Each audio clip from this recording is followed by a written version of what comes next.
Welcome back. Undoubtedly, your mom said it to you, and now you may be saying it to your kids. Drink your milk. It'll give you strong bones. But that advice may be more important now than ever. The American Academy of Pediatrics says kids aren't getting enough calcium these days, and that can lead to more broken bones and osteoporosis later in life. So how much calcium should your kids be getting each day? Dr. Tasneem Bhatia is here with some guidelines for us. Good to see you again. Hey, First thing, in your practice, what are you hearing out there? Why aren't kids getting the calcium they need? Well, what these guidelines that have been released are showing is that the biggest problem group are the adolescents, that 12 to 19-year-old age group. And it seems like there are a bunch of reasons why they're not getting enough calcium. And one of them, at least among the females, is that they may be worried about being too thin, so they're not taking in enough calories, period. So that's one reason they're not getting calcium. The second reason is we really think that that particular age group, they're drinking a lot of soft drinks instead of milk, which most of us drink.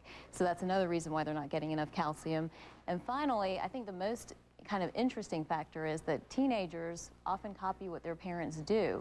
So if they don't see mom and dad drinking a lot of milk, then they themselves don't drink milk either. Makes sense. A lot of adults don't drink a whole lot of milk. And you hit on adolescents, girls, interesting stat, 1 out of 10 are not getting the recommended amount of daily calcium that they need.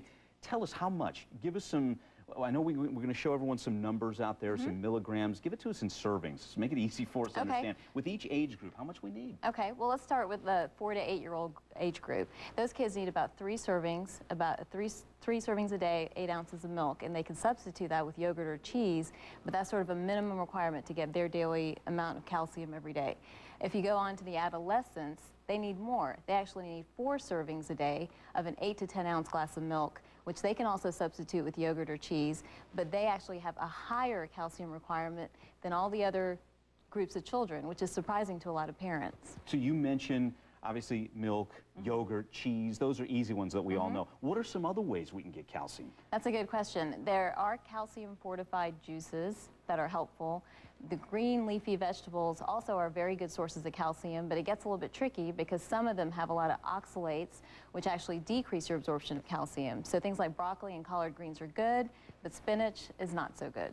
All right, I want to hit on another topic that was touched on in this study, exercise. And I want to let you know what one doctor said: you can take all the calcium you want. If you're not doing weight-bearing exercises, you're not going to have healthy bones. Do you agree with that? Would you go that far? I absolutely agree, and this ties into why we're so concerned about adolescence. During adolescence, that's the time that peak bone mass and bone density takes place.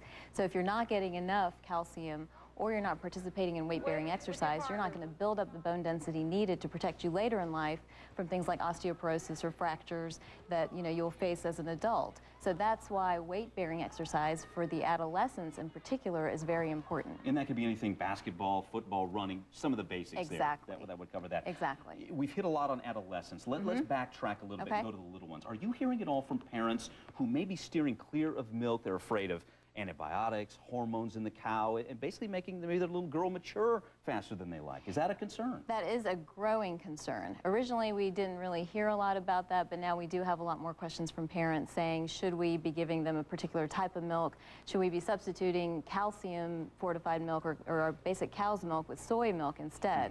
And that gets a little bit tricky, okay? I do agree that we need to be concerned about hormones and antibiotics being used in milk.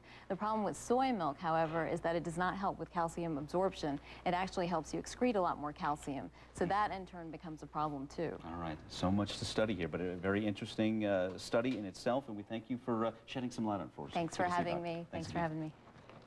Well, all the calcium in the world isn't going to help.